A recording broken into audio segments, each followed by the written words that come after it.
Bismillahirrahmanirrahim. Assalamualaikum warahmatullahi wabarakatuh. Alhamdulillah. Alhamdulillahilladzi hadana lihada wa ma kunna linahtadiya laula an hadanallah. Segala puji hanya bagi Allah, Rabb semesta alam, yang telah memberikan petunjuk kepada kita semua, yang sesungguhnya tanpa petunjuk dari Allah Subhanahu wa taala kita tidak mungkin bisa merasakan nikmatnya hidayah, nikmatnya iman, nikmatnya Islam, yang semua itu merupakan nikmat yang paling besar yang dimiliki oleh seorang hamba, yang dimiliki oleh seorang manusia.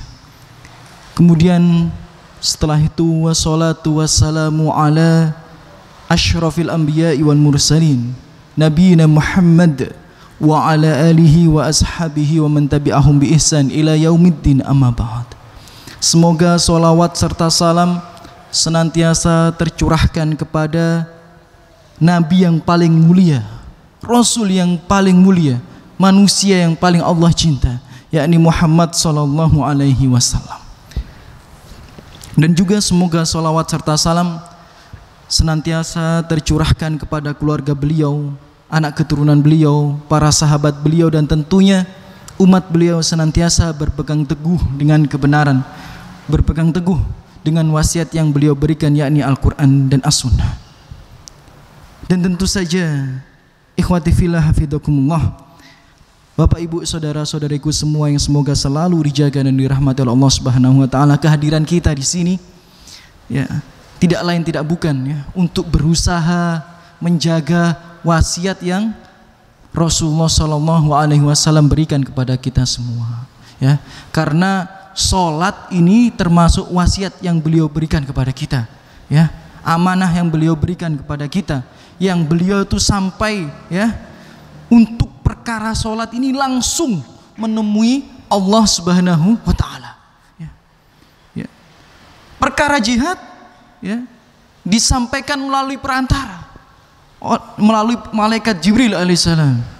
Perkara puasa, perkara haji ya, perkara zakat, semuanya melalui perantara. Namun untuk perkara sholat ini langsung ya disampaikan oleh Allah Subhanahu wa taala kepada Rasulullah sallallahu alaihi wasallam ya, sampai Rasulullah itu diangkat ke atas langit walaupun menyampaikannya itu melalui hijab. Itu menunjukkan bahwa sholat itu adalah ibadah yang termasuk paling utama ya untuk seorang hamba, untuk seorang ya Abdullah, hamba Allah Subhanahu wa taala. Baik, Bapak Ibu semua, saudara-saudariku yang semoga selalu dijaga dan dirahmati oleh Allah Subhanahu wa taala, yang semoga kehadirannya di sini ya menjadi amal ibadah yang diterima oleh Allah dan menjadi sebab bergugurnya dosa-dosa kita semua, karena kita hamba yang tidak luput daripada salah, khilaf dan dosa. Pada pertemuan yang sebelumnya ya Bapak Ibu sekalian, kita terakhir itu membahas tentang duduk istirahat ya, duduk istirahat sebelum bangkit ke rokaat yang kedua. Kalau di buku yang cetakan saya ini poin ke 124 ya, duduk sebentar di atas kaki kiri ya, kata muallif rahimahullah ya, kata penulis yang semoga Allah merahmatinya, seperti duduk iftirash sebelum bangkit berdiri, sekedar lurus tulang menempati tempatnya ya. Jadi duduk istirahat ini disyariatkan ya pada saat sebelum bangkit menuju rokaat kedua, dan tentu saja sebelum bangkit menuju rokaat keempat kalau sholat 4 rokaat ya.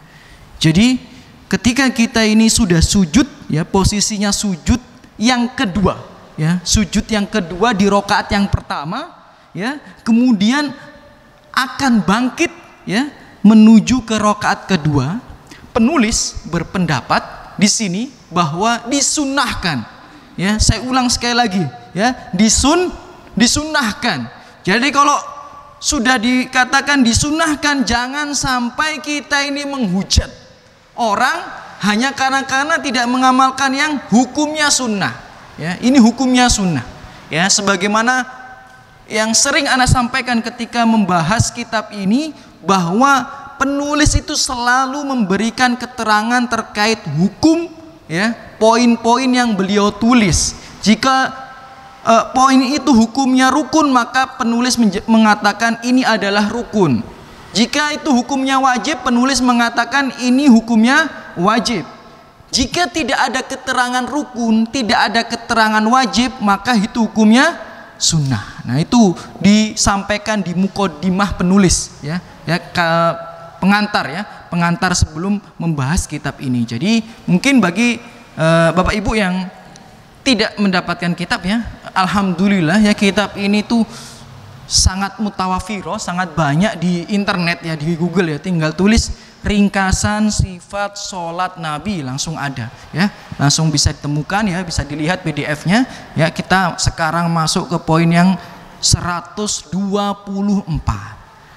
Baik ibu-ibu semua, dalilnya apa Ustaz? Kemarin sudah kita sampaikan, kita ulang sedikit, ya. Dalilnya itu hadis yang diriwayatkan oleh Imam Bukhari, ya. Jadi hadisnya sahih, nggak ada keraguan daripadanya, ya. Jadi hadis duduk istirahat itu sahih, ya. Duduk istirahat sebelum bangkit ke rakaat kedua, ya, setelah sujud sebelum bangkit ke rakaat kedua, setelah sujud sebelum bangkit ke rakaat 4, itu hadisnya sahih, riwayat Bukhari, nggak ada keraguan daripadanya, ya. Bunyinya seperti apa? Annahu ra'an Nabi sallallahu alaihi wasallam. Seorang sahabat melihat Nabi sallallahu alaihi wasallam yusolli, ya, sedang melaksanakan salat.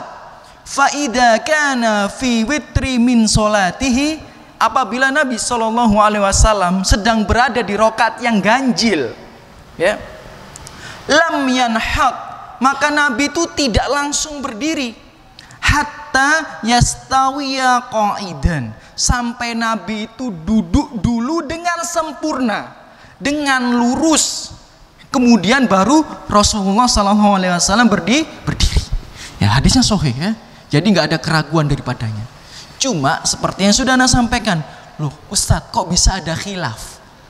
Ya, katanya hadisnya sahih, kok bisa ada khilafnya? Seperti yang Anda sampaikan, kelas levelnya ulama dalam mengambil istinbat hukum itu sangat luar biasa. Kadang itu di luar nalar kita, ya. Ya, jadi kadang-kadang kita orang awam ini harus husnudon, ya. Saya ulang sekali lagi, berhusnudon dengan para ulama, ya. Kadang-kadang kita ini, ya, udah ada hadis riwayat Bukhari ini, ya, kemudian kita buka kitab sholat Syekh Muhammad bin Shalih Al-Utsaimin, ya, sedangkan beliau berpendapat langsung bangkit terus kita tunjuk, nah, Syekh Utsaimin gak ngerti hadis Bukhari. Nah, itu antum, itu yang ilmu antum yang nggak ada apa-apanya dengan Syekh Utsaimin, ya. Ya, jadi harus husnudon dengan ulama. Kadang-kadang kita ini bahasa Arab nggak bisa, gitu, ya. Ya, sholat masbuk terus, gitu, ya. Sudah berani nunjuk-nunjuk Syekh Muhammad bin Shalih Al-Utsaimin, gitu, ya. Ini kadang-kadang lucu, ya, orang-orang yang baru-baru belajar, ya. Tapi nggak apa-apa, yang kita maklumi, ya, kita maklumi. Taib, kok bisa ini? Ya, ini menambah wawasan keilmuan bahwa ulama itu, ya, kalau melihat sebuah hadis itu nggak langsung dihukumi, Bapak Ibu, ya. Ada hadis seperti ini nggak langsung, wah ini berarti hukumnya langsung seperti ini. Tidak, ya. Ulama itu ketika ada hadis seperti ini dicari, ya, sanadnya ini diteliti. Setelah sanadnya diteliti, dilihat dari sudut pandang tarikh.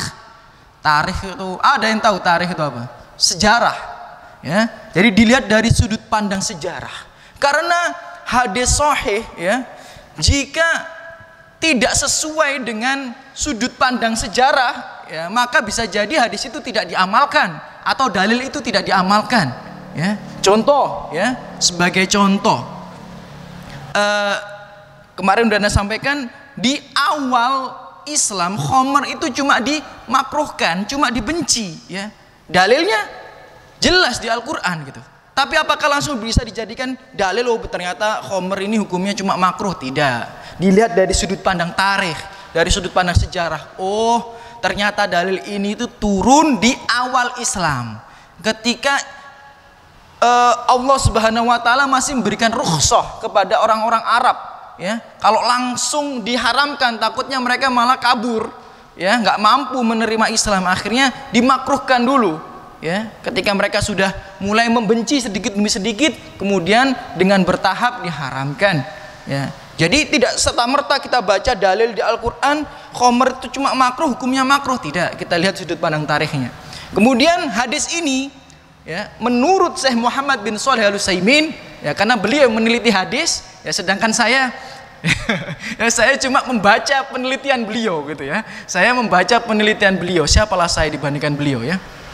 Syekh Muhammad bin Shalih Al-Utsaimin bersama Syekh Al-Imam As-Sa'di, ya, rahimahullah. Sa'di itu penulis kitab tafsir itu. Kalau kita mungkin pernah dengar, ya, kitab tafsir As-Sa'di. Nah, itu beliau.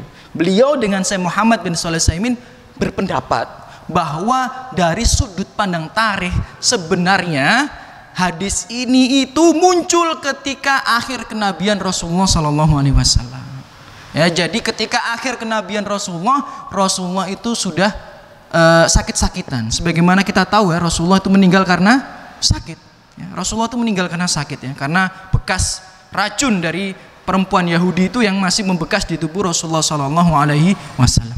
Nah, jadi hadis ini itu di akhir kenabian Rasulullah Sallallahu Alaihi Wasallam. Kemudian pada saat itu Rasulullah juga selain sakit sudah berumur dan badannya juga sudah mulai agak berisi, ya, mulai agak berisi. Jadi ketika mau bangkit perlu istirahat terlebih dahulu, kemudian bangkit ke rakaat yang kedua. Nah, ini pendapatnya Syekh Muhammad bin Shalih Al-Utsaimin dan As-Sa'di rahimahullah, ya. Jadi kapan kita duduk istirahat, kata dua imam besar ini, ketika ada hajat untuk itu, ya. Misal sing rematik, ya, sing rematik, atau yang maaf ya, yang berat badannya agak berlebih, ya, gizinya lebih banyak daripada saudaranya, gitu, ya, itu boleh, ya, istirahat dulu baru bangkit, ya. Tapi kalau tidak, kata Syekh Muhammad bin Shalih Al-Utsaimin dan As-Sa'di, langsung bangkit saja, nggak masalah, ya, atau tidak diperlukan, tidak ada hajat. Namun Syekh Muhammad bin Nasruddin Al-Albani berpendapat ada hajat tidak ada hajat hukumnya sunnah. Kembali sekali lagi, ya, sunnah. Jadi tetap kita berlapang dada, ya, dengan saudara kita, mau dia langsung bangkit, ya, mau dia duduk istirahat terlebih dahulu, pendapat mana yang mereka ambil, sesungguhnya dua-duanya merupakan pendapat yang memiliki dalil yang sama-sama kuat. Nah, toib. Nah, itu tentang duduk istirahat, ya. Paham semuanya, ya? Kenapa kok ada perbedaan pendapat di situ, ya? Dengan ini kan kita bisa lebih berlapang dada. Kemudian setelah itu, ya, di poin yang 125, kemudian bangkit, ya, menuju rakaat kedua. Ini termasuk rukun, sambil menekan ke lantai dengan kedua tangan yang terkepal, seperti tukang tepung mengepal kedua tangannya, ya, jadi seperti ini, ya. Istilahnya kalau dalam bahasa Arab itu ya'jun, mengepalkan, ya, tangan, ya. Ya, jadi yang sedemikian itu, ya, mengambil hadis, ya, riwayat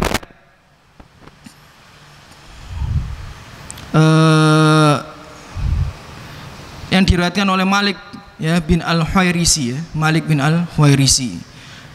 Ya, hadis ini juga dikeluarkan oleh Imam Al-Baihaqi, ya, dengan sanad yang sahih menurut Syekh Muhammad bin Nasruddin Al-Albani. Jadi wa kana ya'junu fis shalah ya'tamidu ala yadayhi idza qama. Ya'jun, ya, jadi mengepalkan kedua telapak tangannya, ya. Namun sebagaimana yang sudah kita sampaikan terakhir kemarin, yang sebelum saya tutup itu, bahwa hadis ini dipermasalahkan kesohihannya. Kalau hadis tadi kan semua sepakat sahih, cuma penafsirannya yang berbeda. Ya, kalau yang hadis ini, ya, ulama berbeda pendapat terkait kesohihannya. Ya, seperti Syekh bin Baz berpendapat bahwa hadis ini tidak sahih dan tidak bisa dijadikan hujah.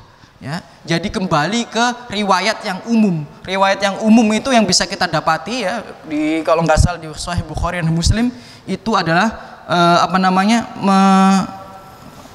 apa ini istilahnya ya, dengan telapak tangan ini ya, jadi bertumpuan dengan telapak tangan gini ya, jadi jari-jari dan telapak tangan ini dibuat tumpuan, tidak dikepalkan. Itu riwayat yang umum. Namun riwayat yang khusus ya yang diambil oleh Syekh Muhammad bin Nasruddin Al-Albani adalah mengepalkan tangannya. Jadi Syekh bin Baz berpendapat bahwa hadis ini itu tidak kuat, maka beliau ya seperti ini. Kemudian Syekh Muhammad bin Nasruddin Al-Albani ya mengatakan ini pun hukumnya sunnah. Ya, ini hukumnya sunnah. Jadi beliau tidak memungkiri pendapat yang seperti ini, tidak memungkiri. Jadi cuma beliau tuh lebih suka mengepalkan tangannya, tapi beliau tidak memungkiri pendapat yang seperti ini. Jadi menurut Syekh Muhammad bin Nasruddin Al-Albani adalah seperti ini boleh ya, tapi kalau seperti ini lebih baik. Nah, itu gambarannya ya. Kalau diringkas ya pendapat beliau seperti itu. Nah, kalau Syekh bin Baz berpendapat hanya seperti ini aja, jangan seperti ini. Ya, kenapa? Karena kalau kita yang seperti ini itu hadisnya menurut Syekh bin Baz itu kurang sahih atau tidak bisa dijadikan hujah. Nah, terus seperti kita ini bagaimana Ustaz? Nah, makanya ya dua ulama ya sekelas Syekh bin Muhammad bin Nasruddin Al-Albani bilang sahih. Ya, Syekh bin Baz bilang tidak sahih. Ya, kita ya tidak bisa menyalahkan ya. Masa kita ngatakan Syekh bin Baz gak ngerti hadis ya. Syekh Muhammad bin Nasruddin Al-Albani gak ngerti hadis, enggak ya. Cuma ya ambil pendapat yang menurut antum itu paling kuat. Kalau ana sih lebih mengambil pendapat jam'u bainal haditsain, ya, menggabungkan dua hadis. Jadi boleh seperti ini, boleh seperti ini. Karena Syekh Muhammad bin Nasruddin Al-Albani ketika dikritik bahwa hadis ini itu kurang sahih, masya Allah ya, beliau langsung pengen membuktikan hadis ini tuh sahih gitu ya. Jangan macam-macam sama aneh, istilahnya kayak gitu ya. Dan memang kayak gitu ya, karena ada langsung kritikan ke beliau ditulis ya, tentang kritikan terhadap beliau yang mensahihkan hadis ini. Tapi sama beliau dibales lagi ya dengan jawaban yang sangat begitu panjang. Nah, gitu hanya karena satu hadis ya, masya Allah ya, masya Allah ya. Hanya karena satu hadis ini, masya Allah ya. Apalah kita, kalau saya lebih condong ke pendapat boleh seperti ini ya, boleh ya mengepalkan tangan. Taib ya, itu terakhir yang kita bahas ya di pertemuan yang lalu. Nah, kemudian Bapak Ibu sekalian, semoga selalu dijaga dan dirahmati oleh Allah Subhanahu wa taala. Di poin yang 126 ya, melakukan pada rakaat yang kedua seperti apa yang dilakukan pada rakaat pertama. Ya, jadi yang sudah kita jelaskan di rakaat pertama kemarin itu ya dilakukan di rakaat kedua. Akan tetapi ya di poin 127, akan tetapi tidak membaca pada rakaat yang kedua ini doa iftitah atau doa istiftah, tidak dibaca. Ya, dalilnya apa? Dalilnya diriwayatkan oleh Abu Hurairah ya dalam kitab Sahih Muslim ya, dan juga diambil dari hadis yang diriwayatkan oleh Imam Al-Baihaqi dan Hakim ya. Abu Hurairah berkata, wa kana sallallahu alaihi wasallam idza nahadha fi raqa'ah tsaniyah ya. Dulu Rasulullah sallallahu alaihi wasallam kalau bangkit ya pada rakaat yang kedua, istaftahal qiraah, langsung membukanya dengan bacaan ya bi alhamdulillahi rabbil alamin walam yaskut, dan tidak diam sejenak ya, dan tidak diam sejenak. Jadi ketika Rasulullah SAW ya bangkit tadi ya, duduk istirahat terlebih dahulu ya, kemudian bangkit ke rakaat kedua ya, langsung membaca alhamdulillahirabbil alamin. Hadisnya sahih, diriwayatkan oleh Imam Muslim.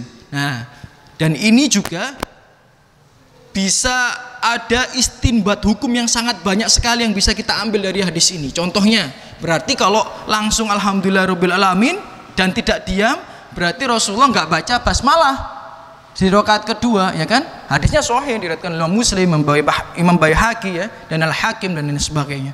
Nah, jadi memang yang lebih rojih adalah tidak membaca basmalah dengan jahar ya, di rakaat kedua, karena hadisnya sahih. Ini baru satu hadis ya, banyak sekali hadis yang sudah kita sampaikan di pertemuan sebelumnya bahwa Rasulullah itu ya ketika membaca Al-Fatihah langsung alhamdulillah. Dan dikuatkan dengan hadis ini ketika bangkit ke rakaat yang kedua langsung membaca alhamdulillahirabbil alamin. Walam yaskut, dan tidak diam sejenak. Diam sejenaknya Rasulullah itu adalah digunakan untuk membaca doa iftitah atau doa istiftah. Maka daripada itu di rakaat kedua tidak disyariatkan untuk membaca doa istiftah. Ya. Jadi nggak usah baca doa istiftah lagi ya di rakaat kedua. Ya. Kemudian nanti ada pertanyaan nih. Ya. Ada pertanyaan. Thayyib Ustaz, kita sepakat nggak baca doa istiftah ya karena Rasulullah diamnya sebentar. Atau nggak diam sama sekali ya. Jadi ketika bangkit langsung baca alhamdulillahirabbil alamin. Yang jadi pertanyaan Ustaz, Rasulullah ini baca ta'awud apa tidak gitu ya. Thayyib, kalau bismillah bisa jadi sir sebentar kan, bismillahirrahmanirrahim, alhamdulillah, kan nggak kelihatan kan kalau orang diam sejenak atau tidak diam sejenak ketika baca basmalah. Oke. Ta'awud Ustaz apakah termasuk di situ atau tidak? Nah, ini ta'awud itu juga ulama berbeda pendapat ya terkait tentang membaca ta'awud. Nah, Ibnu Qayyim ya dalam Zadul Ma'ad ya, Ibnu Qayyim dalam Zadul Ma'ad ya, beliau mengutip hadis ini kemudian memberikan syarah atau pendapat beliau karena memang membaca isti'adah di rakaat kedua sebelum membaca Al-Quran itu nggak ada dalilnya. Atau dalilnya itu kalau ada mungkin tidak sahih karena sangat jarang kita dapati di kitab-kitab yang masyhur ya tentang dalil membaca isti'adah di rakaat kedua atau ta'awud di rakaat kedua yang a'udzubillahi minasyaitonirrajim. Jadi ada dua pendapat. Pendapat yang pertama tidak membaca ta'awud langsung, hadisnya nasnya jelas ya, nasnya jelas ya. Jadi ya langsung dibaca ya. Alhamdulillahirabbil alamin ya, basmalahnya sir kemudian baca alhamdulillah. Tapi pendapat yang kedua membaca ta'awud karena keumuman dalil Al-Qur'an, fa idza qara'tal Qur'an fasta'id billahi minasyaitonirrajim ya. Surat An-Nahl ayat 98. Kalau antum mau baca Al-Qur'an ya, maka sebelum membaca hendaknya meminta perlindungan kepada Allah dari syaitan yang terkutuk. Nah, jadi di sini ada dua pendapat. Di sini Bapak Ibu sekalian ya, saudara-saudariku semua, semoga selalu dijaga oleh Allah Subhanahu wa taala.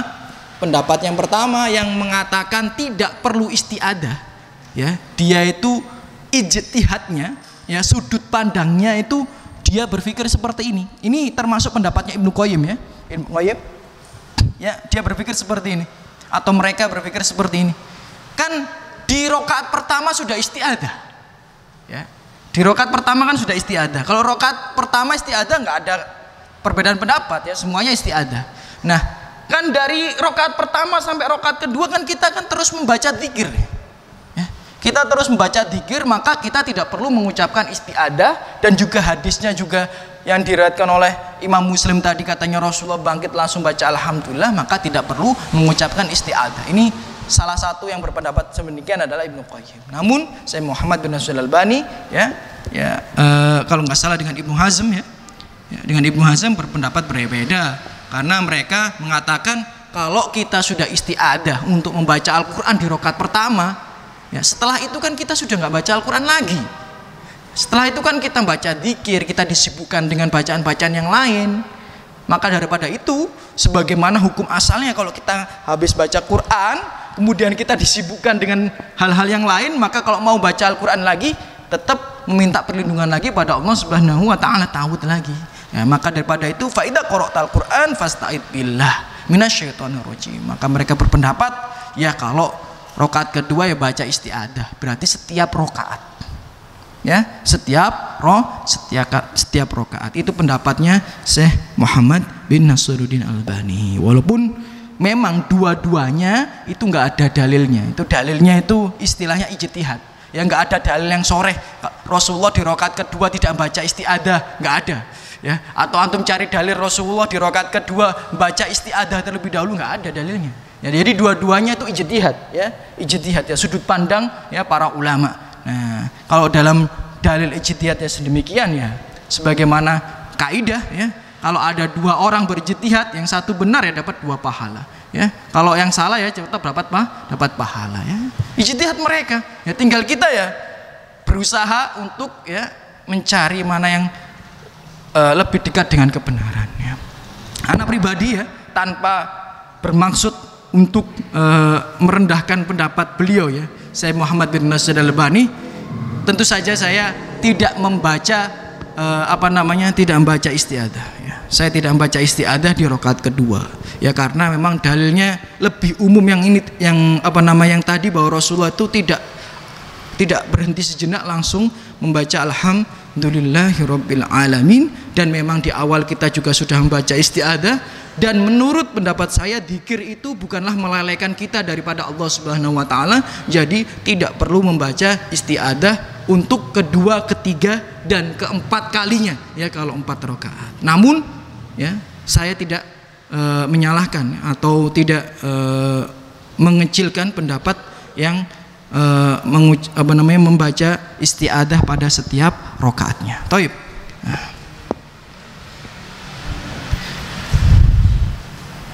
Kemudian Bapak Ibu semuanya semoga selalu dijaga oleh Allah Subhanahu wa taala. Di poin yang ke-128 ya.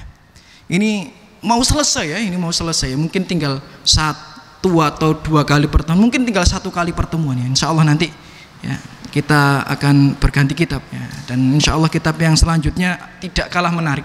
Insya Allah ya tidak kalah menarik. Insya Allah akan saya sampaikan nanti di akhir kajian. Di poin yang 128 memendekkan rakaat kedua dari rakaat yang pertama.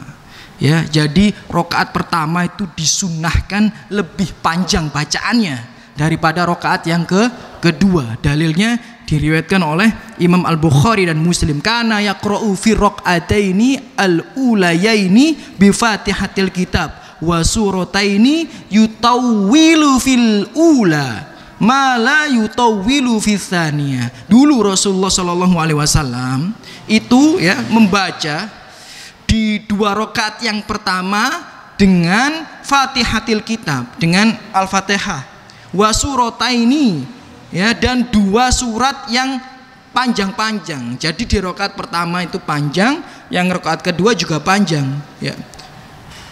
Fil ulama la yutawwilu fis tsaniyah. Namun rakaat pertama itu panjangnya lebih panjang daripada rakaat kedua, atau rakaat kedua itu tidak lebih panjang daripada rakaat pertama ya. Jadi sunnahnya ya, karena ini tidak dikatakan rukun ya, ini tidak dikatakan rukun, tidak dikatakan wajib gitu ya. Ya, karena ada kejadian ini, wallahi ini ada kejadian ya. Ada kejadian teman saya imam ini di Jakarta. Ini teman saya imam di Jakarta. Ya namanya juga imam, kadang-kadang kan ada persiapan, kadang-kadang tidak ada persiapan gitu ya. Ya baca aja ya. Kebetulan rakaat yang kedua itu bacaannya lebih panjang daripada rakaat pertama ya. Jadi mungkin ketika dia bagi surat dibagi 2 itu rakaatnya yang kedua itu lebih panjang ya daripada rakaat pertama. Ini beneran ini mungkin karena dia membaca hadis ini gitu ya, tapi tidak memahami maksud syekh. Bahwa syekh itu makanya kalau mau baca buku itu baca mukadimahnya dulu gitu ya. Kadang-kadang kita ini baca buku langsung dibalik halaman 200 gitu. Langsung dibalik halaman 200 ben cepet khatam ya. Repot kalau kayak seperti itu ya. Ini kejadian nyata, temen anak itu habis sholat tuh, belum sholat sunnah, didatengin ya sama salah satu jamaah. Afan, akhi, antum salah. Ini bener, ini wakil ini ya, karena saya lihat dengan mata kepala saya sendiri itu waktu masih kuliah di Jakarta itu. Antum salah ya. Maksudnya apa itu? Antum itu harusnya ya, kalau mau mengikuti sunnah, masya Allah ya. Kalau antum mau mengikuti sunnah, antum itu yang pertama itu harusnya lebih panjang daripada yang kedua gitu. Temen anak ya, karena mungkin dulu masih awal-awal belajar ya, mahasiswa yang baru masuk di LIPI ya bingung. Iya pak gitu. Ya pak, tapi nggak segitunya ya. Hukumnya sunnah ya. Walaupun memang lebih utama, tapi tidak wajib ya. Maka daripada itu, kadang-kadang itu anak kalau imam Jumat ya, anak nggak baca ala, anak nggak baca al-Ghasyiyah ya. Tujuannya apa? Mengenalkan ke orang bahwa kita ini boleh ya baca surat selain al-a'la sama al-ghosiyah itu boleh gitu. Dan Rasulullah itu ya, kalau ada hadis mengatakan Rasulullah membaca al-a'la dan al-ghosiyah di sholat Jumat, bukan berarti setiap sholat Jumat baca al-a'la sama al-ghosiyah, tidak ya. Bukan berarti tidak boleh membaca selain a'la dan al-ghosiyah, tidak juga gitu loh ya. Jadi jangan di mindset kita ini hanya karena membaca sebuah hadis langsung kita hukumi seenak kita sendiri gitu loh ya. Tidak, itu hukumnya sunnah gitu ya. Bahkan kadang-kadang di beberapa tempat saking jekelnya saya bacanya itu ya al-jumu'ah sama al-munafikun gitu ya. Loh ini kok dawa, tapi itu sunnah ya. Sunnahnya memang sholat Jumat itu al-jumu'ah sama al-munafikun atau al-a'la sama al-ghosiyah. Tapi selain itu tidak ada masalah ya, tidak ada masalah. Jangan sampai hanya yang sedemikian itu ya kita cela, kita caci dan kita maki, tidak ya, tidak ya. Walaupun memang yang utama rokaat yang pertama itu lebih panjang daripada rokaat yang kedua. Namun kata para ulama, ini kata para ulama ya, anak cuma mengutip ya perkataan mereka. Kata para ulama, Rasulullah melakukan yang sedemikian itu kenapa kok yang rokaat pertama itu lebih panjang daripada rokaat yang kedua, itu memberikan kesempatan kepada orang-orang agar mendapati rokaat yang pertama sing telat-telat ya. Jadi kan mungkin ada orang itu adzan tapi makan masih tinggal setengah gitu ya, ya belum selesai ya, mau iqomat tapi masih tinggal setengah gitu ya, atau ke kamar mandi terlebih dahulu dan sebagainya. Maka Rasulullah SAW itu memanjangkan rokaat pertama daripada rokaat kedua agar para jamaah itu bisa mendapati rokaat yang pertama. Dan itu juga hendaknya dipahami oleh imam ya. Kalau nek mburi ki sik muni kretek ya. Ya itu jangan buru-buru diselesaikan bacaannya. Ustaz kalau apalannya cuma segitu. Repot lagi nanti kalau antum tanya. Kalau gitu rokoknya lamain ya. Rokoknya lamain dikit ya. Itu karena memang salah satu sunnahnya itu adalah imam tuh harus memahami hal makmum. Ya, keadaan makmum ya. Antum sholat di terminal ya, bacanya Al-Baqarah, wah itu imam nggak bener ini ya. Jadi imam itu harus memahami halnya makmum ya. Makmum itu kalau telat ya banyak yang geruduk, panjangin bacaannya ya, panjangin bacaannya. Atau ketika antum ruku masih kelihatan ada orang buka pintu ya, agak lamain rukunya ya biar dia dapat rukunya. Ini salah satu sunnah ya daripada imam adalah memahami hal makmum atau keadaan makmum. Taib. Kemudian poin yang selanjutnya adalah duduk tasyahud ya, yang nomor 129.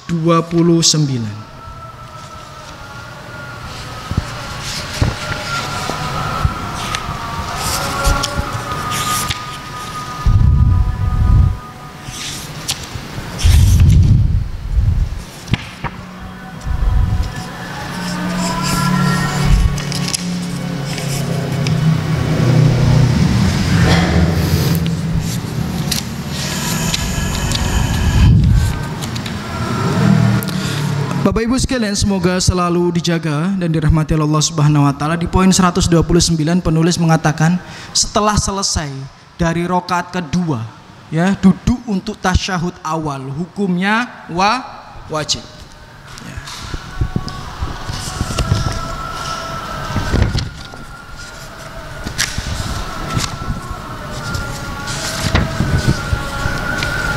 Taib ya, hukumnya wajib. Jika penulis mengatakan wajib, maka seandainya seseorang itu lupa ya, kemudian nggak pakai tasyahud awal ya, di rakaat kedua imam lupa nggak pakai tasyahud awal, kemudian sudah terlanjur berdiri, maka nggak perlu kembali lagi, nggak boleh, malah ya haram ya. Jadi kalau kita sudah masuk ke rukun itu nggak boleh ya kembali ke gerakan yang sebelumnya, nggak boleh. Jadi kalau sudah terlanjur sempurna ya, dan sudah terlanjur ya udah ya, maka yang harus dilakukan adalah cukup sujud sahwi sebagaimana yang sudah kita ajarkan, kita sampaikan di awal-awal pertemuan. Di muqaddimah penulis menjelaskan bahwa ketika seseorang meninggalkan rukun, maka wajib ia untuk mendatangi rukun itu lagi ya. Kalau di rakaat pertama sujudnya cuma sekali, maka otomatis dia harus ngulang rakaat pertama tadi, ya kan? Tapi kalau dia meninggalkan wajib, ya, meninggalkan yang wajib, maka dia tidak perlu kembali mengulangi yang wajib tadi, cukup diganti dengan ya sujud sahwi. Ya. Jadi imam itu kalau sudah bangkit dari rakaat kedua nggak lali tasyahud, antum jangan subhanallah udah cukup, antum ikut berdiri gitu ya. Yang ini kan repot ya. Kalau makmumnya nggak belajar, ini repot ya. Yang jadi repot itu kalau makmumnya nggak belajar, imamnya juga nggak belajar. Ya, itu lebih repot lagi ya, lebih rusak lagi ya. Karena memang ya kejadian ya kejadiannya seperti itu. Di pondok ana itu imam itu kan, santri itu dikasih kesempatan ya buat imam ya untuk melatih keberanian, kedewasaan ya, melatih bacaan itu. Tapi santri ini lah ya gurung pinter ya, jenenge santri ya. Baru jadi santri ya, apalagi ini levelnya level pondok bukan level kampus ya, belum kuliah syariah, masih kuliah iqdad. Kemudian imamnya lupa ya, sholat maghrib lupa nggak tasyahud. Nah, kemudian imamnya bangkit. Ini nyata, ini kejadian nyata. Imamnya bangkit di rakaat ke-3. Wis, makmume ku ono sing gak berhenti baca subhanallah. Subhanallah gitu. Nah, anak dulu juga baru masuk, aku bingung kan. Iki kudu apa ya, bingung. Lah kan kakak kelas semua kan ya. Yang sholat itu kan kakak kelas sama para ustadz ya. Kita yang baru masuk 2 bulan 3 bulan ya semelu aja gitu ya. Gak tahu, bingung. Lah, ternyata kita terpecah menjadi banyak sekali kelompok kesesatan gitu. Ya, jadi ada yang subhanallah nggak mau ikut imam ya, ditunggu tasyahud. Antum bayangin coba ya, jadi imamnya udah berdiri sama dia ditunggu tasyahud. Nah, ada yang bingung akhirnya mundur sembahyang dewi. Nah, ini ada ini bener, ini anak nggak bohong, ini kejadian nyata. Aku sing baru pertama masuk pondok bingung, ini kakak kelasku bingung. Aku sing baru sak wulan 2 wulan gitu kan ya, aku bingung. Orang sing longgo subhanallah ngenteni imame ya, ya. Kemudian ada yang ada yang bubar sholat sendiri gitu ya.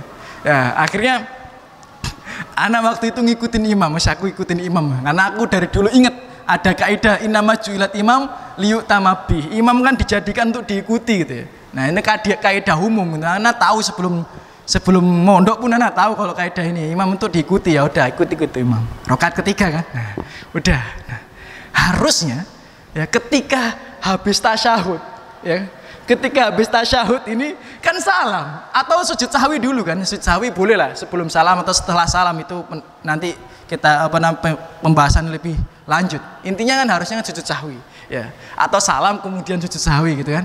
Ternyata apa yang terjadi, dia bangkit lagi. Ya, dia setelah tasyahud yang di rakaat ketiga, ternyata dia bangkit lagi melakukan ya rakaat yang keempat gitu. Karena dalam benak dia sudah meninggalkan rukun, maka dia harus mendatangi rukun itu dengan rakaat keempat. Ini semakin bubar sembahyang. Ya, semakin bubar sembayangnya. Dan ternyata apa yang terjadi, ustadznya pun khilaf. Ya, ustadznya beda pendapat. Iya, apa diulangi sembayangnya orang. Nah, orang sih bilang harus diulangi gitu. Ada yang bilang nggak perlu diulangi. Ya udah repot. Nah, akhirnya aku bingung sembayang dia. Ya, jadi inilah repot ya. Ya, kalau makmumnya nggak ngaji aja udah repot gitu ya. Apalagi kalau makmumnya nggak ngaji, imamnya gak ngaji juga gitu ya, jadi repot sekali ya. Makanya dalam urutan imam tuh harusnya memang yang paling paham Al-Quran ya. Kalau antum lihat dalam sejarah ini ya, zaman Rasulullah SAW, orang yang paling paham Al-Quran berarti dia paling faqih ya, paling pinter gitu. Tapi zaman sekarang orang yang paham Al-Quran belum tentu faqih. Kalau zaman Rasulullah, ketika Rasulullah mengatakan yang berhak menjadi imam itu adalah yang paling paham Al-Quran, yang paling banyak hafalannya, karena zaman Rasulullah itu pada waktu itu orang yang hafal Al-Quran adalah orang yang faqih agama. Namun seiring berjalannya waktu, banyak orang ya paham hafal Al-Quran tapi tidak faqih dalam agama. Taib. Jadi hukumnya wajib ya. Kalau imam meninggalkan, kalau antum lupa cukup dengan sujud sahwi. Nah, kemudian poin ke 130. Duduk iftirosh ya, seperti diterangkan pada duduk di antara dua sujud. Ya, jadi tasyahud awal itu ya duduknya itu iftirosh. Seperti ketika duduk di antara dua sujud. Jadi menegakkan kaki kanan, duduk di kaki kiri. Nah, kemudian jari-jari kaki kanan diusahakan dihadapkan ke kiblat. Ya. Kalau bisa, ya. Namanya kita kan fattaqullaha mastata'tum ya. Sing lemu-lemu kadang-kadang angel ya. Kadang-kadang sing lemu-lemu sing ngadep kiblat mek jempole tok. Ya. Jadi ya nggak apa-apa ya. Fattaqullaha mastata'tum, nggak ada masalah ya. Yang penting antum udah berusaha ya. Tapi kalau mampu menghadapkan semua jari ke arah kiblat yang sebelah kanan. Ya. Dalilnya di hadis yang diriwayatkan oleh Abu Dawud dan Baihaqi, fa idza jalasta fi wasati shalah fatma'in waftarish fakhidaka al-yusra thumma tasyahhad. Ya. Jadi kalau antum itu mau duduk ya di tengah-tengah sholat, maksudnya duduk tasyahud awal ya. Duduk tasyahud awal kan di rakaat kedua di pertengahan sholat isya misalnya, atau sholat duhur, sholat asar ya. Fatma'in, maka duduklah dengan tenang gitu ya, dengan tumak ninah ya. Waftarish fakhidaka al-yusra, kemudian bentangkan paha kirimu ya. Bentangkan paha kirimu maksudnya adalah kamu tuh duduk di paha atau betis kirimu itu. Kemudian tegakkan yang sebelah kanan ya, hadapkan ke kiblat, tsumma tasyahud, kemudian bertasyahudlah ya, duduklah tasyahud. Ya, itu di tasyahud al-awal, nggak ada khilaf ya. Kemudian kalau yang tasyahud awal nggak ada khilaf. Nanti yang ada khilafnya itu di tasyahud akhir ya.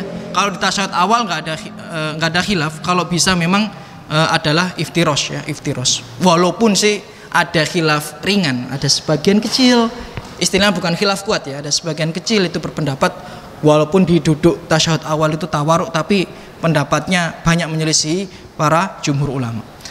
Nomor 131, tapi tidak boleh iqa di tempat ini. Nah, kemarin sudah dijelaskan ya, duduk iqa ya. Gimana? Duduk dengan posisi menduduki kedua tumit ya. Jadi dua kaki itu posisinya sama-sama jinjit, kemudian diduduki dengan pantat. Itu iqa. Nah, ini kalau duduk di antara dua sujud boleh. Ya, kalau duduk yang di antara dua sujud ya, itu boleh. Tapi kalau tasyahud nggak boleh iqa. Ya, ana ulang sekali lagi, kalau duduk di antara dua sujud itu boleh iqa, boleh iftirosh. Tapi kalau duduk tasyahud nggak boleh iqa, ya. Karena ada hadis ya yang diriwayatkan oleh Imam Ahmad dan Ibnu Abi Syaibah, nahani khalili ya sallallahu alaihi wasallam an iqa'in fa'ika'il kalbi ya. Jadi Rasulullah itu melarangku ya ketika tasyahud untuk duduk iqa' seperti iqa'-nya seekor anjing ya. Jadi kalau duduk tasyahud itu dilarang untuk iqa'.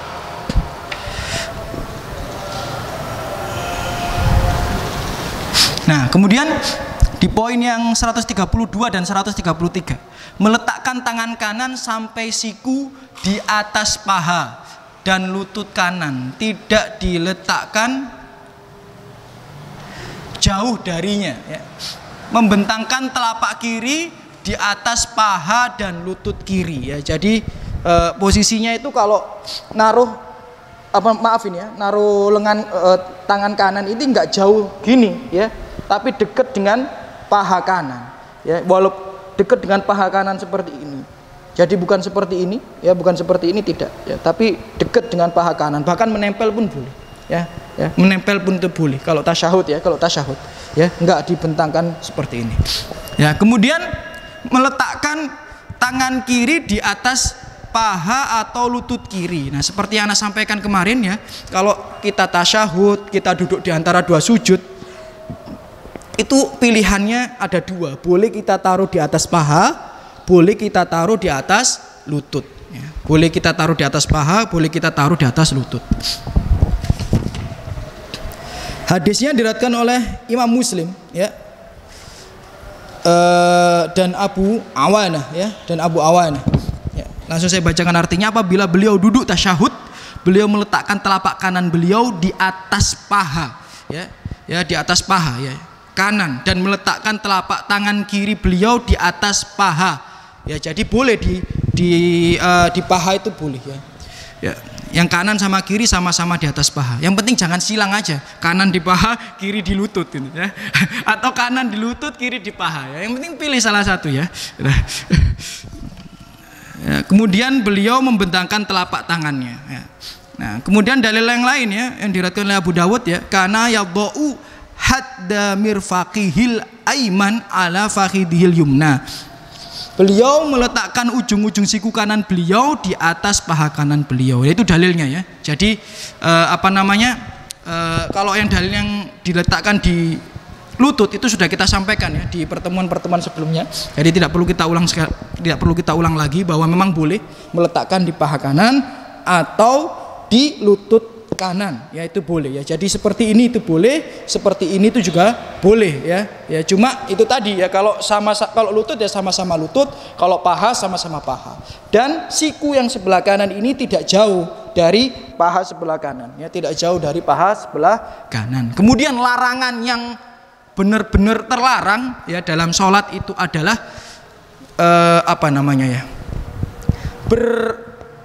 bersender ya. Bertumpu dengan tangan kiri. Ya, jadi kalau duduk tasyahud tumpuan sama tangan kiri itu tidak boleh ya. Karena banyak riwayat yang menjelaskan pengharaman atau larangan hal itu ya. Ini ada di poin 134 ya, tidak boleh duduk sambil bertumpu pada tangan, khususnya pada tangan kiri. Dalilnya adalah innaha sholatul yahud. Karena orang-orang Yahudi itu kalau beribadah bertumpu dengan tangan kirinya ya, itu yang diriwayatkan oleh Imam Baihaqi dan Hakim. Kemudian hadis yang lainnya ya yang diriwayatkan oleh Imam Ahmad dan Abu Dawud, la tajlis hakada, jangan kamu duduk itu bertumpu dengan tangan kirimu, innama hadhihi jalsatun alladina yu'adzibun. Ini tuh duduknya orang-orang yang teradab ya, ini orang-orang Yahudi ya, teradab ya. Ya, dalam hadis yang lain malah hiya qi'datul maghdub alaihim, sesungguhnya itu adalah duduknya orang yang dimurkai ya. Jadi maaf saya kasih contoh ya. Jadi kalau tasyahud awal tasyahud awal ya nggak boleh seperti ini, itu nggak boleh ya. Jangan sekali seperti ini ya, itu dimurkai ya. Atau seperti ini ya, jangan ya. Atau seperti ini atau seperti ini ya, jangan ya. Jangan bertumpu dengan tangan kiri. Kalau sakit Ustadz, ya mending duduk sila. Ya, kalau sakit duduk sila seperti ini ya. Jadi kalau kita ini sakit, sunnahnya itu posisinya itu malah sila. Ya, bukan sembujung. Ya, ini perlu kita garis bawahi ya. Mungkin nanti ada bab khusus ya tentang pelatihan orang sakit ya. Tapi yang sunnahnya itu kalau sakit malah duduknya sila, ya duduknya sila. Makanya ketika Mas Sandi datang ke sini, ya kemudian ana lihat Mas Sandi sholatnya waktu kakinya sakit itu sila, wah ini wis ngaji ya. Wis ngaji ya. Ya. Karena banyak orang itu kalau sakit kakinya malah diselonjorkan ya. Kalau memang nggak bisa disilakan ya nggak masalah gitu. Tapi kalau bisa disilakan lebih utama itu sila. Karena Rasulullah itu ketika sakit memberikan contoh itu bersila duduknya ya, bersila. Nah, toyib. Kemudian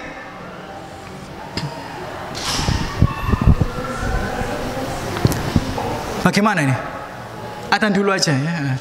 Soalnya kemarin kan dilanjutkan sampai jam 7 kemudian langsung sholat. Kalau sekarang adzan dulu aja nggih. Monggo silakan. Tayyib. Ya, alhamdulillah. Wassalatu wassalamu ala Rasulillah. Mohon maaf ini saya tanya. Ini waktunya sampai jam berapa nanti? Jam 7 atau 7 lebih dikit? 7.10 ya. Tayyib. Sudah nggak ada yang nawar lagi ya. Sepakat ya. Wah kasihan ya, setengah 8 rumahnya jauh-jauh nanti ya. Atau pertengahan aja ini, 7/4 ya. Baik, Bapak Ibu sekalian, semoga selalu dijaga dan dirahmati Allah Subhanahu wa taala.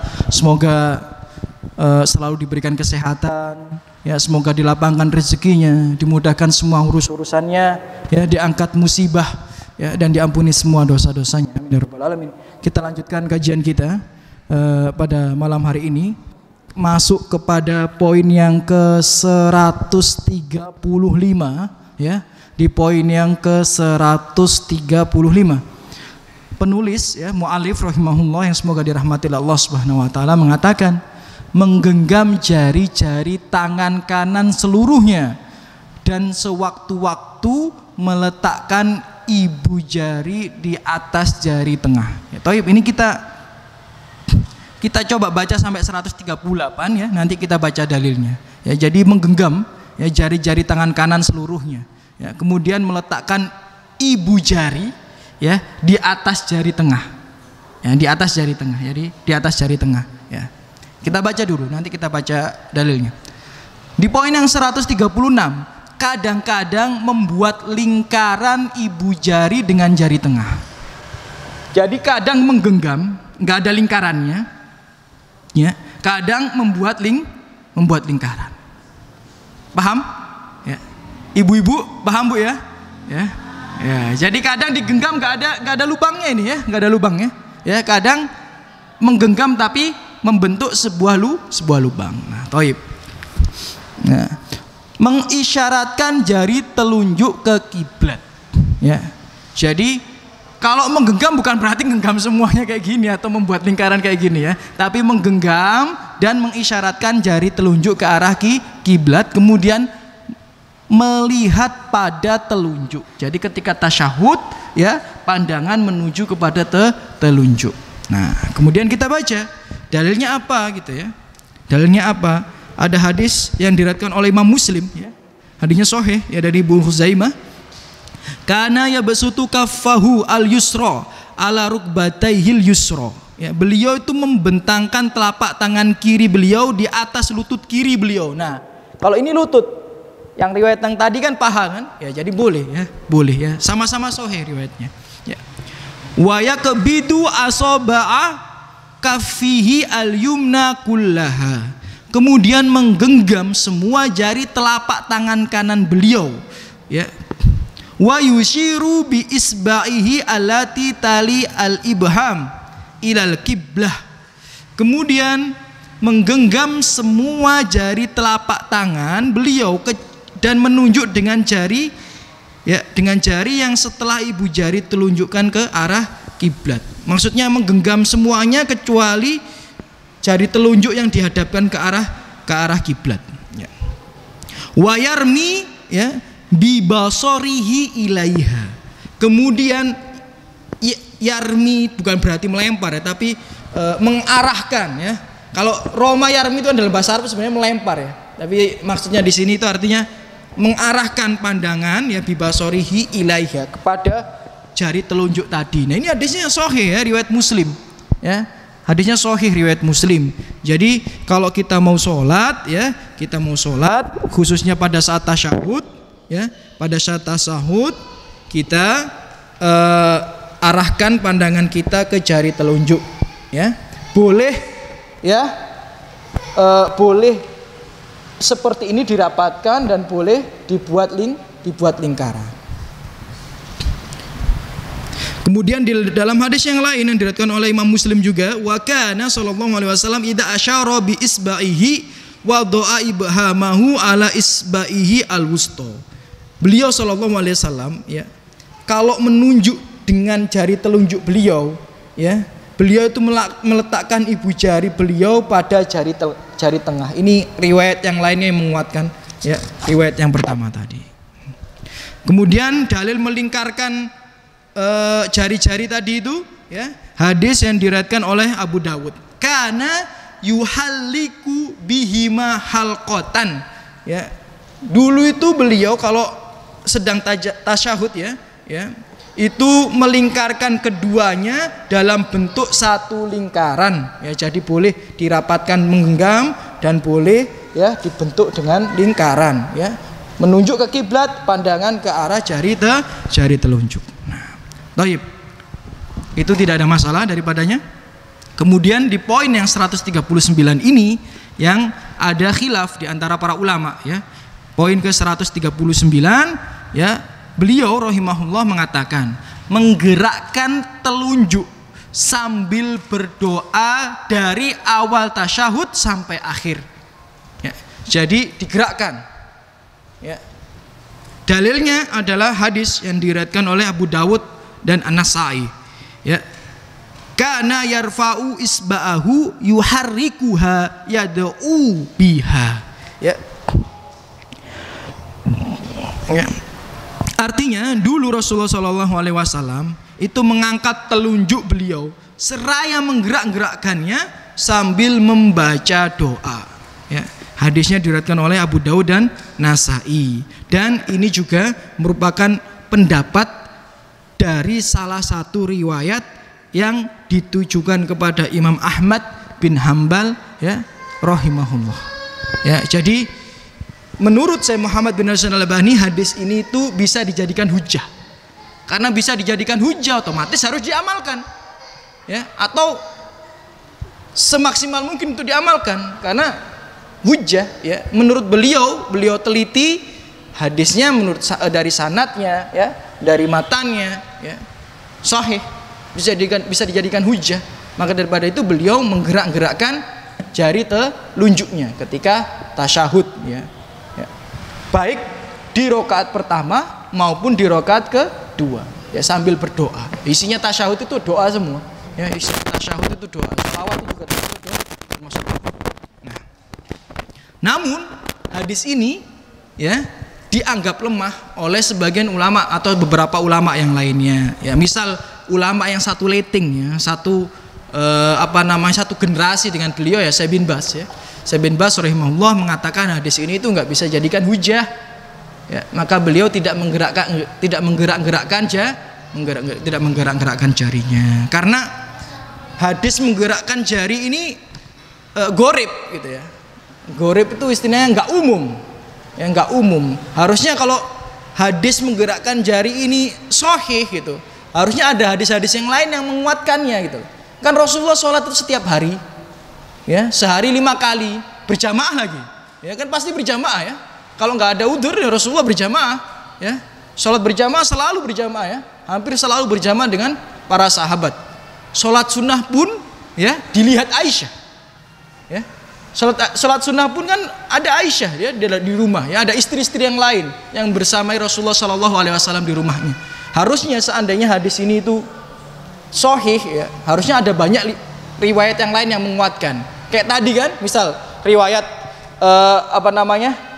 naruh tangan di paha itu nggak satu, banyak ya. Riwayat naruh tangan di lutut itu nggak satu, banyak ya, banyak riwayatnya. Nah ini kok riwayatnya kok sendiri gitu ya, nggak ada riwayat yang lain menguatkan. Maka dan diteliti oleh beliau, oleh Syekh bin Baz dan beberapa ulama yang lainnya mengatakan hadisnya itu tidak sahih gitu loh, atau ada beberapa cacat di dalamnya atau memiliki penafsiran yang lain. Maksudnya tidak seperti itu. Namun ya Syekh Muhammad bin Nasr al-Albani kalau nggak salah ya sama Ibnu Hazm ya, sama Ibnu Hazm berpendapat bahwa hadis ini sahih, letterlock berarti harus diamalkan ya. Harus diamalkan. Ya, ala kulli hal. Ya. Ala kulli hal ya. Ana dulu awal-awal hijrah ya SMA itu baca bukunya Sifat Salat Nabinya Syekh Muhammad bin Nasr al-Albani ya, sama baca kitab Akhtaul Musallin ya, kesalahan-kesalahan dalam sholat ditulis oleh Siddiq Al-Minsawi ya, itu menguatkan pendapat beliau ya. Maksudnya sama-sama berpendapat dengan pendapat beliau, yakni menggerakkan telunjuknya. Maka dari dulu, dari awal SMA sampai mondok dulu saya gerak-gerakkan telunjuk saya. Kemudian ketika ya membanding-bandingkan dengan riwayat-riwayat yang lain atau pendapat para ulama yang lainnya, saya lebih condong untuk tidak digerakkan. Namun tanpa mengecilkan atau mengatakan bahwa pendapat Syekh Muhammad bin Nasr al-Albani itu menyimpang daripada sunnah, tidak. Itu bukan kapasitas saya sebagai seorang tholabul ilmi ya, penuntut ilmu. Namun tentu ya untuk masalah khilaf ini itu berlawanan satu sama lain. Jadi nggak bisa diamalkan kedua-duanya, ya. Ya, tidak bisa diamalkan kedua-duanya karena memang benar-benar yang tidak menggerak-gerakkan jari itu kalau kita lihat dari kitab-kitab fikih itu benar-benar mengatakan yang itu tuh benar-benar tidak bisa dijadikan hujah, itu benar-benar pendapat yang menyimpang gitu loh. Jadi kayak seolah-olah itu sangat-sangat berlawanan daripada kayak yang lain yang khilaf-khilaf yang lainnya kadang itu masih ada tasamuh, ya. Ada tasamuh itu ada istilahnya ada sekitar maklumi, ya. Tapi kalau yang masalah menggerakkan jari ini kita harus memilih, ya. Kita harus memilih. Antum harus kalau kita jelaskan kenapa anak mengatakan harus memilih, waktunya nggak cukup, ya. Antum kalau belajar istinbat fikih, ya, kenapa kok ulama itu bisa berlawanan satu sama lain, itu nanti kita kayak belajar dasar usul fikih dan sebagainya, itu nanti bab lain gitu. Intinya saya berikan garis bawah secara garis besar, pendapat ini sangat berlawanan satu sama lain. Jadi antum cuma punya kesempatan memilih salah satu di antara dua pendapat ini. Nggak bisa antum, aku kadang-kadang ini ojo, ya. Nggak bisa. Yang ini emang berlawanan satu sama lainnya. Jadi bukan seperti yang khilaf-khilaf yang awal-awal kita sebutkan tadi, masih ada tasamuh, ya, masih ada pemakluman. Kalau yang ini lebih kuat mereka khilafnya itu lebih kenceng, ya. Jadi ana sarankan kepada antum tanpa mengecilkan pendapat yang lainnya, pilihlah salah satu di antara keduanya, ya, walaupun dua-duanya memiliki dalil yang berbeda. Sama-sama ada dalilnya, cuma yang satu mengatakan sahih, yang satu mengatakan tidak sahih. Ya, sama seperti ana jelaskan sujudnya perempuan, ya kan? Ya, yang kemarin saya jelaskan sujudnya perempuan kalau dalam hadis yang diriwayatkan oleh beberapa ulama Syafi'iyah, tangannya itu berada di bawah dada, ya, berada di bawah dada. Makanya beberapa ulama Syafi'i ngajari ibu-ibu ini kalau sujud tangannya di bawah dada, ya. Tapi hadisnya ini menurut ulama-ulama yang lain nggak bisa jadikan hujah. Ini hadis nggak bisa jadikan hujah. Ya, cacatnya di sini gitu. Ya, jadi mereka berpendapat yang seperti ini nggak bisa diamalkan, maka tangannya seperti laki-laki di luar, dibentangkan. Nah, kalau yang ini juga posisinya sama seperti menggerakkan jari-jari ini, nggak bisa dipilih, ya, salah satu di antaranya nggak bisa dipilih, ibu-ibu, ya. Jadi maksudnya nggak bisa dipilih keduanya, maksudnya, ya, harus dipilih salah satu. Jadi kalau memang ibu-ibu milih condong ke di bawah dada, ya sudah, itu yang dipilih, ya. Jangan kadang di sini, sumuk gerah gini, jangan, ya. Jangan, ya, sudah, karena sangat berlawanan, ya, pendapatnya satu sama lain. Sama dengan menggerak-gerakkan jari ini juga kita harus memilih tanpa mengecilkan pendapat yang lainnya, karena itu juga bukan kapasitas saya. Kalau memang ada ustadz yang menjelaskan dengan mengecilkan pendapat yang lain, ya terserah, itu kan sudut pandang beliau. Tapi saya pribadi merasa kapasitas saya bukan di situ, ya, karena saya bukan ahli di bidang hadis, ya. Anak ini bukan ahli di bidang hadis, ya, karena basic saya itu syariah, ya. Basic saya itu syariah, ya. Jadi saya bukan kuliah hadis, ya. Kalau orang kuliah hadis mungkin bisa lah ngomentari sedikit, ya, tentang kenapa kok hadis ini kok ulama bilang sahih, bilang maudhu, itu karena bidang dia, ya, karena dia kuliah hadis. Sedangkan saya bukan kapasitas saya kuliah syariah, ya. Dan kalau saya menjelaskan, ya bisa menjelaskan, tapi ya cuma mengcopy bacaan dari apa yang telah ditulis para ulama, ya. Tapi itu bukan kapasitas saya, apalah saya, ya, merendahkan atau menjelekkan Syekh Muhammad bin Nasruddin Al-Albani bahwa beliau tidak paham hadis. Lucu gitu, ya, mending udah saya nggak sepakat gitu aja, cukup, ya, daripada kita bilang beliau nggak paham hadis, ya. Hadis ini doif, beliau mensahihkan hadis yang doif itu tidak layak, ya, sebagai seorang tholabul ilm, ya, untuk selalu berhusnudon dan beradab kepada guru dan para ulama kita. Nah, makanya kalau antum belajar manhaj salafus soleh, itu salah satunya adalah memuliakan orang-orang yang berilmu, ya. Itu bahkan dalam sebuah riwayat dikatakan bukan termasuk umatku 3 golongan, ya. Orang yang tidak bisa menghormati orang yang lebih tua, tidak menghargai orang yang lebih muda, dan tidak mengetahui hak orang-orang berilmu di antara mereka. Nah, itu bukan dari umat Rasulullah SAW. Jadi kalau ada para ulama yang sudah berusaha keras ya, berijtihad, bersusah payah, dan ada dalilnya loh, ini bukan berarti nggak ada dalilnya loh ya, ini nggak ngawur, ini bukan ngomong aku ngimpi kayak gitu ya. Jari ini mbahku, jari ini syekh, bukan jari ini ilmiah ya. Cuma kadang ilmiah pun itu kita itu tetap bisa berbeda pendapat. Maka apa salahnya ya kita berbeda pendapat dengan menghargai pendapat tersebut. Toh ini itu masalah furu ya, masalah cabang, bukan masalah akidah. Mungkin itu ya yang bisa kita kaji pada malam hari ini. Kita berhenti pada poin yang menggerak-gerakkan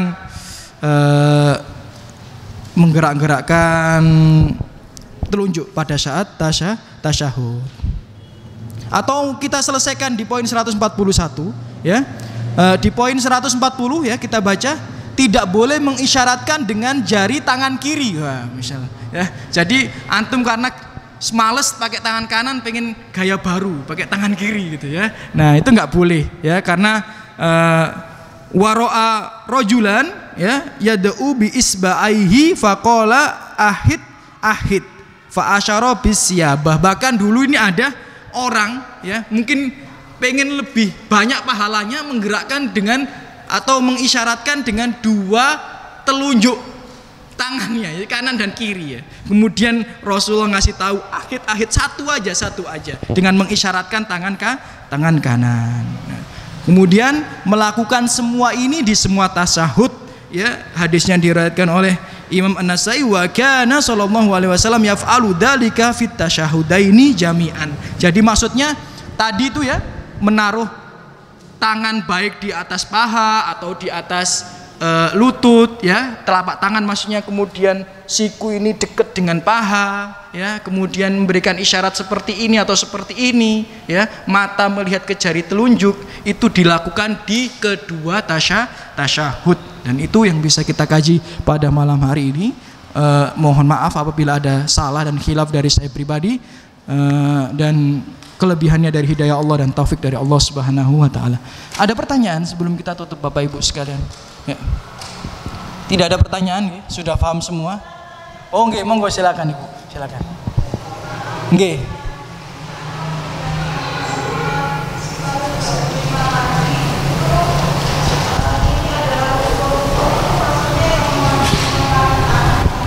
Maaf, bisa diulang Mas Wahyu? Apa tadi katanya?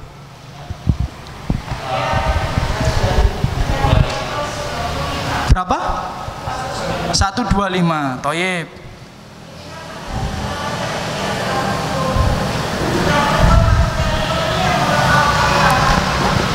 Kemudian bangkit ya, rakaat kedua ya, sambil menekan ke lantai dengan kedua tangan dan terkepal ya. Yang rukun itu bangkitnya Ibu ya, bangkitnya itu rukun ya, bukan mengepal ya, yang bangkitnya itu yang rukun ya. Jadi kemudian bangkit ke rakaat kedua ya, sambil menekan ke lantai. Makanya rukunnya itu disebutkan setelah bangkit ke rakaat yang kedua ya. Jadi cara penulisan beliau seperti itu memang ya. Jadi bangkit ke rakaat kedua itu termasuk rukun ya, bangkit berdiri. Maka daripada itu, kalau sudah bangkit, sudah berdiri, nggak boleh tasyahud lagi, karena itu rukun, sedangkan tasyahud adalah hukumnya wajib. Toh Ibu, sampun nggih? Nah, ada lagi yang ditanyakan Bapak, Ibu, saudara-saudariku semua? Ya, ini untuk ibu-ibu ya. Jadi gini Bu ya, kalau mau tanya kemudian males nulis nggak apa-apa, langsung tanya aja, Ustaz saya tanya ya. Jadi nggak usah malu-malu ya, karena ibu atau semua ini bisa cari di semua kitab fikih. Nggak ada namanya aurat perempuan itu adalah suara, nggak ada ya. Antum cari di kitab fikih manapun, aurat perempuan suara, nggak ada. Kalau seandainya aurat perempuan suara, nggak mungkin perempuan-perempuan yang namanya Rasulullah itu ya merawayatkan hadis, masa pakai bahasa isyarat aiu enggak ya. Jadi suara perempuan itu bukanlah aurat ya, suara perempuan bukanlah aurat. Namun kalau kita nanti lihat di surat An-Nur ayat 30 dan 31, di situ dijelaskan ya batasan laki-laki dan perempuan. Di situ yang terlarang adalah apabila perempuan mengeluarkan suara yang mendayu-dayu kepada laki-laki atau di hadapan laki-laki yang bukan mahramnya, nggak masalah. Tapi kalau Ustadz, saya tanya Ustadz, nggak masalah. Tapi kalau pakai suara yang mendayu-dayu, nah itu nggak boleh ya. Nanti larangannya di surat An-Nur itu ya. Tapi kalau suara yang umum itu bukan aurat ya. Jadi jangan sampai kita juga menjudge perempuan yang berbicara mau tanya kok, wah ini kok kenapa perempuan tanya? Enggak. Antum lihat di kitab fikih manapun bahwa perempuan itu kalau suaranya bukanlah aurat. Mungkin itu yang bisa kita sampaikan pada malam hari ini ya. Semoga ikhtiar kita di sini ya dibalas oleh Allah Subhanahu wa taala. Kita tutup dengan doa kafaratul majelis. Subhanakallahumma bihamdika asyhadu an la ilaha illa anta astaghfiruka wa atubu ilaik. Mungkin ini tinggal satu pertemuan lagi ya. Tinggal satu pertemuan lagi dan pertemuan berikutnya saya tertarik seperti yang sudah Ana sampaikan di awal-awal dulu akan mengkaji kitab Kasyfus Syubhat. Ya, ini kitab Kasyfus Syubhat ini sangat bagus sekali ya. Di dalamnya itu menghilangkan kerancuan-kerancuan dalam perkara tauhid dan akidah. Jadi menjelaskan orang-orang yang menyimpang tauhidnya itu seperti apa, yang benar seperti apa. Orang-orang yang menyimpang akidahnya seperti apa, ya, yang benar seperti apa. Dengan ringkasan. Ya, ini ringkasan karena kalau membahas kitab tauhid sama akidah tebel. Ya ini dengan ringkasan ini sangat bagus sekali. Nggak tahu apakah nanti panitia menyediakan atau jenengan beli sendiri-sendiri. Allahu a'lam. Tapi ana harap ini tuh termasuk kitab yang harus ada di koleksi buku di rumah jenengan. Selain sifat sholat Nabi tadi dengan catatan kitab Kasyfus Syubhat itu juga harus ada di rumah jenengan untuk dibaca. Taib. Assalamualaikum warahmatullahi wabarakatuh.